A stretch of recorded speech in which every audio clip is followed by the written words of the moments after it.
السلام علیکم، مجھے جمیل فاروقی کہتے ہیں۔ آپ جمیل فاروقی آفیشیل یوٹیوب چینل دیکھ رہے ہیں اور اس وقت پاکستان کے نامور عالم دین علامہ ہشام الہی ظہیر صاحب ہمارے ساتھ موجود ہیں۔ علامہ صاحب، آپ نے وقت نکالا، آپ کا بہت بہت شکریہ۔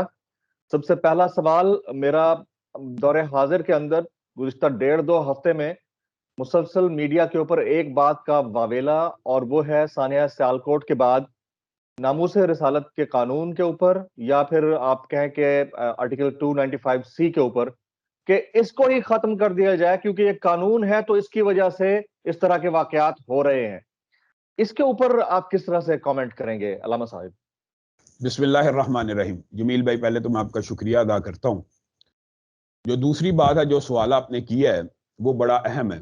یہ ایک بڑی عام جو ماہر عمرانیات ہوتے ہیں یا ماہر پولیٹیکل سائنس ہوتے ہیں یا معاشرے کو جاننے والے جو بھی یا تاریخ کے طالب علم ہوتے ہیں، ان کے لیے جمیل بھائی یہ سمجھنا بڑا آسان ہے کہ کیا قانون جو ہوتا ہے اس کا موجود ہونا یہ فائدہ مند ہوتا ہے یا نقصان دہ ہوتا ہے۔ اگر قانون موجود ہی نہ ہو تو پھر آپ کس طرح کسی بندے کو روک سکتے ہیں کسی کے بارے میں کہ قانون تو ہے نہیں، تو پھر تو ہر بندہ قانون ہاتھ میں لے گا۔ اس کی میں بڑی عام فہم مثال آپ کو دیتا ہوں کہ اگر قتل کے بدلے قتل کا قانون ہو ہی نہ تو پھر یعنی اس قانون کا بھی غلط استعمال ہوتا ہے پاکستان میں۔ اگر یہ قانون ہو ہی نہ تو پھر جو بھی بندہ اٹھے گا، اور ابھی بھی میں آپ کو یہ بات گارنٹی سے کہتا ہوں کہ 90% لوگ قانون ہاتھ میں اسی لیے لیتے ہیں، ان کو پتا ہے میرا باپ قتل ہو گیا ہے، عدالتوں میں 20 سال بعد اس نے بری ہو جانا ہے، وہ خود قانون ہاتھ میں لے کر اس کو قتل کر دیتے ہیں۔ میں اس کو جسٹیفائی نہیں کر رہا، قانون ہاتھ میں لینا شریعت کے اصولوں کے سراسر یعنی بہت بنیادی جو طالب علم ہے دین کے وہ بھی یہ بات جانتے ہیں کہ ماورائے عدالت کوئی بھی قانون، ماورائے عدالت صرف قتل کی بات نہیں، کوئی بھی قانون ہاتھ میں لینا یہ اسلامی شریعت کے بنیادی اصولوں کے خلاف ہے۔ اگر ہر بندہ اپنی عدالت خود لگا کے بیٹھ جائے گا تو پھر قانون کی عملداری کہاں پہ ہوگی؟ لیکن جو آپ نے سوال کیا نا، یہ بڑا ویلڈ اور جینون ہے اور جائز ہے کہ یہ جو ایک مافیا یہ کہتی ہے یہ قانون ہی ختم کر دیا جائے، تو پھر تو آپ لوگوں کو آپ یہ قانون ختم کر کے دیکھ لیں تو پھر آپ معاشرے کو کنٹرول نہیں کر سکتے۔ قانون تو امید کا آخری دیا ہوتا ہے، قانون تو امید کی آخری کرن ہے آپ کا اور میرا۔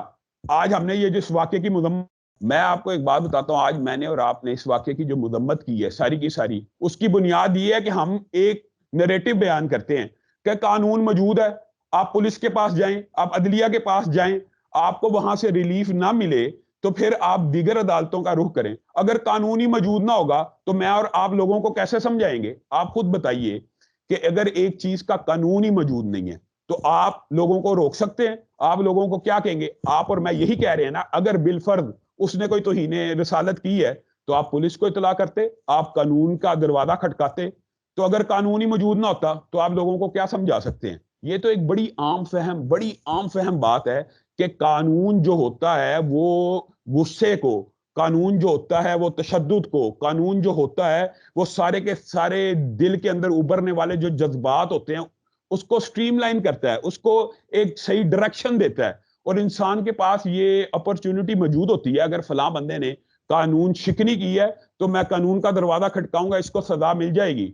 میں آپ کو ایک بات بتلاؤں جمیل بھائی، یہ حقیقی بات ہے، چاہے کوئی اس کا لبرل مافیا انکار کرے یا نہ کرے، بنیادی طور پہ قانون جب بھی کوئی بندہ ہاتھ میں لیتا ہے، یہ بڑی سخت بات لگتی ہے لوگوں کو، لیکن اس کے پیچھے ایک سوچ ہوتی ہے کہ قانون سے مجھے انصاف نہیں ملے گا۔ یہ آپ چاہے اس چیز کو نگیٹ کریں، چاہے جو مرضی لبرل مافیا کہے، ایک اپنے باپ کے قتل کے بدلے میں بھی خود قتل کرنے والا اسی لیے قانون ہاتھ میں لیتا ہے کہ عدالت نے اس کو پھانسی نہیں دینی۔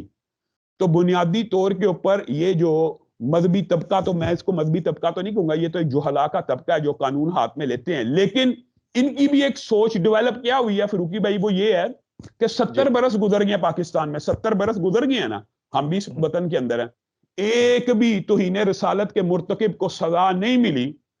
تو یہ ایک نیریٹو ڈیولپ بہرحال کیا گیا اور اس کے اندر سچائی بھی موجود ہے کہ کیا 70 برس میں ایک بھی واقعہ توہین رسالت کا نہیں تھا ہوا؟ ضرور ہوا ہوگا، لیکن اس کو چونکہ سزا نہیں ملی۔ میں پھر بھی جسٹیفائی نہیں کر رہا، لیکن میں آپ کو ایک سمجھ لیں پولیٹیکل سائنس کا طالب علم ہونے کے ناطے یا عمرانیات کا بھی طالب علم ہونے کے ناطے ایک بات کر رہا ہوں کہ قانون ہاتھ میں لینے کی سب سے پہلی اور بنیادی وجہ عدلیہ کے اوپر عدم اعتماد ہوتا ہے، قانون کے اوپر عدم اعتماد ہوتا ہے۔ ہمارا تو مطالبہ یہ ہے کہ قانون کو ختم کرنے کی بجائے، قانون آپ ختم کر کے دیکھ لیں، آپ معاشرے کا بگاڑ آپ کے سامنے چند دنوں میں آ جائے گا. قانون ختم کرنے کی بجائے مزید قانون سازی ایسی ہونی چاہیے کہ جو تحفظات ہیں ہم ان کو ویلکم کرتے ہیں. ہاں جی توہین رسالت کا جھوٹا پرچہ ہوتا ہے, ٹھیک ہے, مان لیا ہوتا ہے, لیکن اس کے بارے میں قانون سازی کی جائے کہ جو توہین رسالت کا جھوٹا پرچہ کرواتا ہے اس کے اوپر بھی تادیبی کارروائی ہونی چاہیے. بلکہ ہم تو یہ سمجھتے ہیں کہ جو کسی کی زبان کے اوپر وہ الفاظ ڈالتا ہے جو اس نے رسول اللہ صلی اللہ علیہ وسلم کے بارے میں کہے ہی نہیں ہے, تو وہ گویا خود توہین رسالت ہی کا مرتکب ہے. اگلے بندے نے تو کی نہیں, بے شک, تو آپ اس کے منہ میں وہ الفاظ ڈال رہے ہیں تو آپ توہین رسالت کے مرتکب ہیں. تو یہ 181 کی کارروائی جو لاء کے طالب علم ہیں وہ بھی جانتے ہیں کہ ہوتی ہے پرچوں کے اندر, کہ جو بندہ جس نوعیت کا الزام لگاتا ہے اس نوعیت ہی کی اس کو سزا ملنی چاہیے اگر وہ الزام جھوٹا ثابت ہو جائے. رائٹ. علامہ صاحب, جس طرح آپ نے فرمایا کہ 1973 سے لے کر اب تک کل 83 مقدمات فائل ہوئے ناموس رسالت صلی اللہ علیہ وآلہ وسلم سے متعلق, لیکن ایک کا بھی فیصلہ نہیں آیا اور اس طرح سے کہ اس کو سزا دی جا سکے. تو اس والے ایلیمنٹ کو جس مافیا کا ہم تذکرہ کر رہے ہیں وہ ٹیلی ویژن پر بیٹھ کر اس انداز سے ریپرزینٹ کرتا ہے کہ دیکھیں جی ثابت تو ایک بھی نہیں ہو پایا, یعنی ہوا نہیں تھا. تو یہ خود سے ججمنٹ پاس کر کے اس کو ہتھیار کے طور پر استعمال کر رہے ہیں کہ 83 جو مقدمات تھے ان میں سے ایک بھی ثابت نہیں ہو پایا. تو اس کو ہم المیہ سمجھیں, ہمارے نظام انصاف کا نکلتا ہوا جنازہ سمجھیں, یا واقعتاً یہ واقعات ہوئے ہی نہیں ہوں گے؟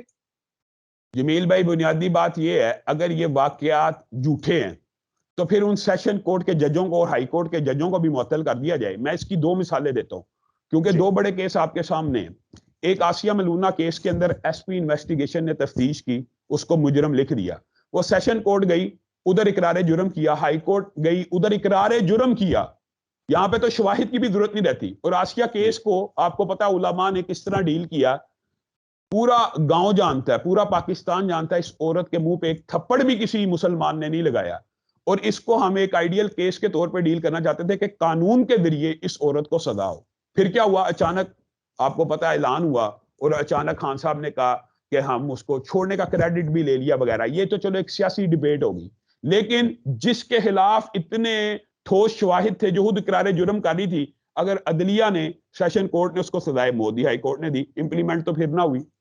تو یہ رونا بھی تو ایک وجہ ہے. پھر جنید حفیظ کا جو کیس ہے یہ دوسری بات ہے, اس کے اندر بھی اقرار جرم ہو چکا ہے, شواہد پاس ہو چکے ہیں.